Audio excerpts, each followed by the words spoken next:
this is a strong reminder that the thing that got those institutions interested in the first place, the extreme variability and just the extremes of monetary policy, is every bit as true today as it was a year ago. You have to think that the NYDIGs of the world are working double time to reinforce this perspective with the institutions who are hovering on the edge of a bet. Welcome back to The Breakdown with me, NLW.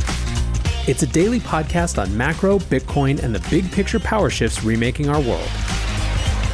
The Breakdown is sponsored by Nexo.io and Bitstamp, and produced and distributed by CoinDesk. What's going on, guys? It is Monday, June 14th, and today I'm going to cover a few topics, but if I had to sum up the vibe here at the beginning of the week, it's the bulls trying to mount a comeback. As you've seen over the past few weeks, the mood had turned pretty significantly bearish.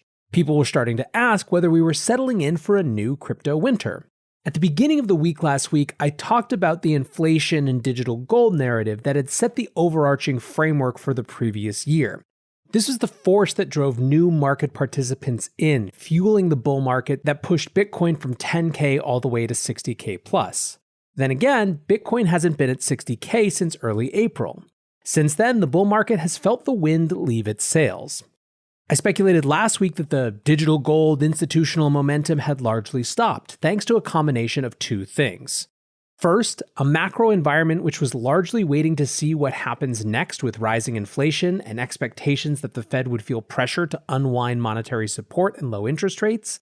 And two, a nearly endless barrage of FUD, particularly around the environment and China.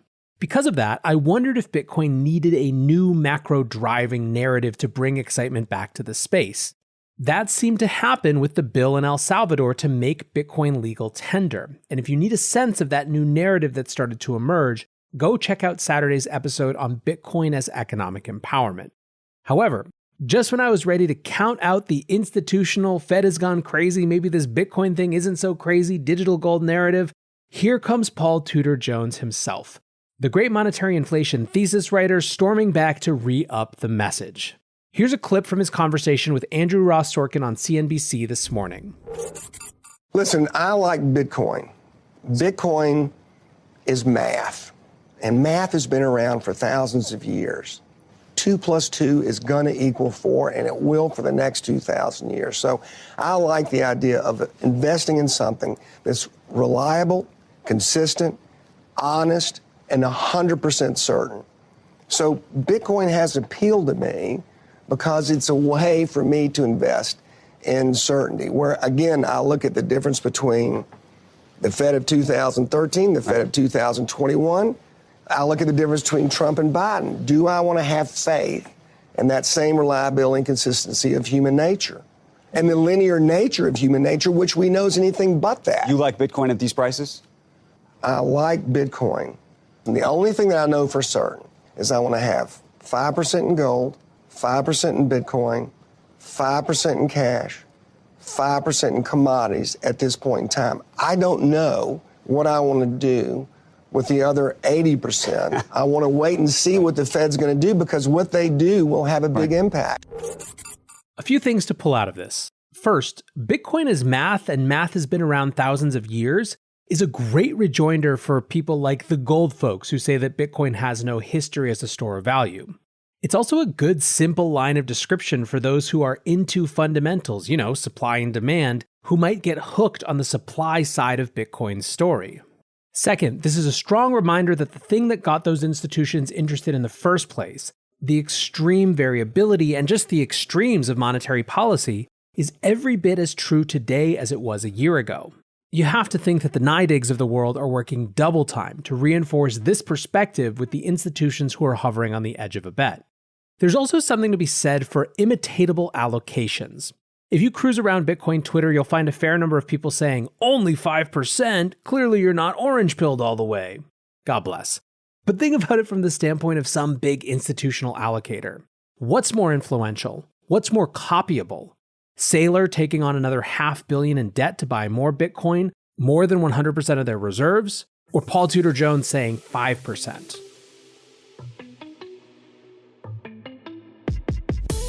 Looking for the best way to unlock your crypto's liquidity? Nexo.io is exactly what you need. Borrow against your digital assets at just 6.9% APR. Earn passive income with yields of up to 12%. And swap between more than 100 market pairs with the Instant Nexo exchange. Try the Nexo Wallet app to get the whole 360 degrees of crypto banking. Get started at nexo.io. That's nexo.io to get started today. Secure, regulated, and reliable, Bitstamp is the cryptocurrency exchange of choice for more than 4 million investors and traders worldwide. Since 2011, Bitstamp has been a trailblazer in security, head of the class in personal customer service, and dedicated to making buying crypto fast and easy.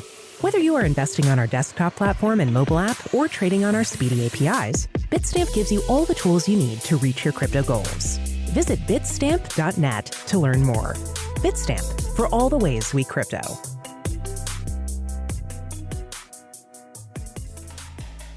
It's not that Saylor's type of conviction isn't important. We discussed here a few weeks ago how part of what got Paul Tudor Jones in the first place is that 86% of hodlers didn't sell when the market crashed around COVID-19 shutdowns. In fact, that's the argument that he used to Stan Druckenmiller to get him involved. But when it comes to seeing an investment approach that one can take on in their own portfolio or the portfolio of the funds or treasuries they manage, something like a 5% allocation is a whole lot more doable. By the way, for those keeping track, the discussion of what the right percentage hedge is has gone up a lot over the last couple years. Remember Chamath's 1% for schmuck insurance? PTJ just 5x'd that. Now, there was one section that many Bitcoiners cringed at. When asked about Bitcoin mining, Jones said that if he were king, he would stop all Bitcoin mining and make everyone figure it out at this supply level. At the same time, he did point out that gold mining consumes more energy, but to be honest, it felt like a canned answer where he had to make nice with environmental concerns. I think that take would be bolstered by the fact that he quickly changed topics back to the Fed without allowing for a follow-up question.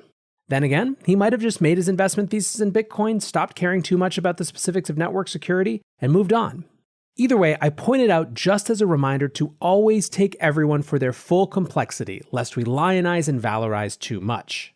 Meanwhile, as all of this was happening, Bitcoin was charging back up over $40,000. Was this driven by Paul Tudor Jones? He might have provided a bit of momentum, but there were other factors that people cited as well. Speaking of lionizing and over-valorizing people, Elon was back yesterday. When Cointelegraph published an article where someone accused him of pumping and dumping, he responded to the tweet saying, "This is inaccurate. Tesla only sold about 10% of holdings to confirm BTC could be liquidated easily without moving the market. When there's confirmation of reasonable, about 50% clean energy usage by miners with positive future trend, Tesla will resume allowing Bitcoin transactions." So, at the risk of giving Elon more airtime, I actually think this is worth noting.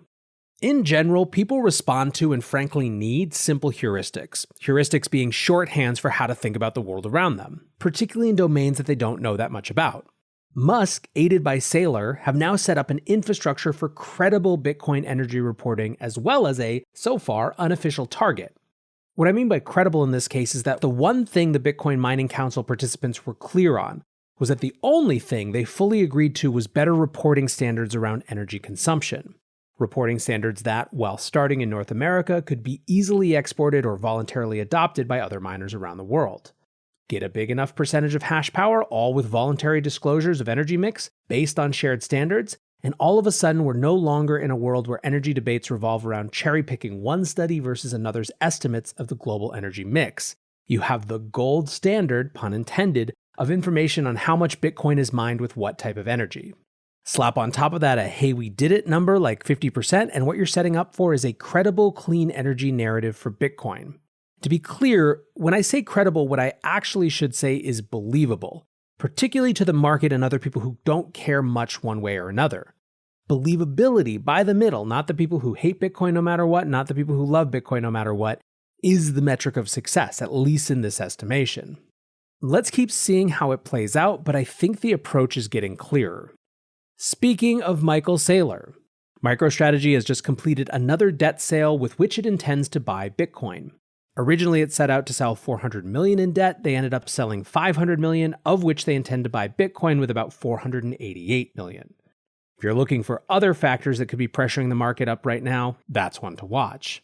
Still, to me, Saylor's most interesting tweet of the weekend was about Lebanon. After the latest crash, the Lebanese pound has seen a roughly 90% decrease in its purchasing power since breaking its peg against the dollar a couple years ago.